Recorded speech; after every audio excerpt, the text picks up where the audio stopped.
আমরা বাইকার যারা আছি একটা জিনিস নিয়ে একবার হলেও প্যারা খেয়েছি, সেটা হলো ইঞ্জিন অয়েল। এন্ড ফাইনালি বাংলাদেশে অফিসিয়ালি এটার একটা সলিউশন আসছে। আর আজকে আপনাদেরকে নিয়ে যাব এই ইভেন্টে। খুলনা থেকে পদ্মা সেতু পাড়ি দিয়ে সোজা চলে আসলাম ঢাকায়, আর শিহাব আমাদের জন্য আগে থেকেই ওয়েট করতেছিল। দেন আমরা সোজা চলে গেলাম ইন্টারকন্টিনেন্টাল। বেসিক্যালি গাইস এই ইভেন্টটা র্যাঙ্কনের, এন্ড র্যাঙ্কন এখন মোটুলের অফিসিয়াল ডিস্ট্রিবিউটর। একজন বাইকার হিসেবে আমরা সবাই আমাদের বাইকের সর্বোচ্চ যত্ন নিতে চাই। বাজারের নকল এন্ড গ্রে মার্কেট প্রোডাক্টের ভিড়ে র্যাঙ্কন এখন নিশ্চিত করছে 100% আসল মোটুল লুব্রিকেন্ট, যা অফিসিয়াল ওয়ারেন্টি, কোয়ালিটি, অ্যাসুরেন্সের মাধ্যমে আমরা নিতে পারবো। ইভেন্টে এসে সবার আগে আমরা রেজিস্ট্রেশন করে ফেললাম এবং মোটুলের পক্ষ থেকে একটা গিফট বক্স পেলাম, যেটা আমরা ভিডিওর লাস্টে আনবক্স করবো। খুব সুন্দর সাজানো গোছানো একটা ইভেন্ট ছিল। আমাদের বাইকার ভাই ব্রাদার যারা আছে তাদের সবার সাথে দেখা হলো, আড্ডা দিলাম, একসাথে পিকচার্স তুললাম। দেন ককটেল জোন থেকে স্ন্যাক্স নিয়ে চলে গেলাম মেইন ইভেন্টে। And by the way guys, Motul Bangladesh কিন্তু একটা অ্যাপ লঞ্চ করেছে এবং এই অ্যাপের মাধ্যমে আপনারা অফিসিয়াল ডিলার, অথেন্টিক প্রোডাক্ট এবং সেগুলোর লোকেশন দেখতে পারবেন। দেন ইভেন্টের এক পর্যায়ে এসে মোটুল অফিসিয়াল টিমের কাছে আমি কোয়েশ্চেন করলাম বাংলাদেশের জন্য তাদের নতুন কোনো ইঞ্জিন অয়েল বা প্রোডাক্টের প্ল্যান আছে কিনা।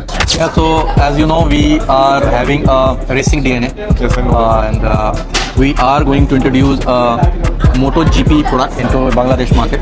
As you know that racing in India is in Bangladesh, so we will be having this product in the name of GP, MotoGP. So MotoGP has given us a right to have a product in their name, right? So in 2-3 months we will have this product into Bangladesh market only. So you will have a world-class racing product into Bangladesh. I think it will be effective in high performance bike. Yeah. Okay, hope for the best. Thank you. এমন কিছু হলে বিষয়টা আসলেই জোস হবে। And by the way guys, ইভেন্টে কিন্তু মজার মজার গেমের ব্যবস্থা ছিল, যেগুলো আমরা সবাই একসাথে এনজয় করলাম। তাদের গিফট বক্সের প্যাকেজিংটা কিন্তু আমার কাছে অনেক জোস লেগেছিল। আনবক্স করে সবার আগে দেখতে পেলাম একটা টি শার্ট, একটা ব্যাগ, একটা ওয়ালেট এবং একটা ওয়াটার পট। প্রত্যেকটা প্রোডাক্ট আমার কাছে খুবই প্রিমিয়াম লেগেছে। আর আপনারা কিন্তু অবশ্যই কমেন্ট করে জানাবেন আপনারা কে কে মোটুল ইউজ করেন। So that's it, that's the video. Event শেষে বুফে ডিনার শেষ করে আমরা বিদায় নিচ্ছি। দেখা হবে পরের ভিডিওতে। ভালো থাকবেন, সুস্থ থাকবেন। আসসালামু আলাইকুম।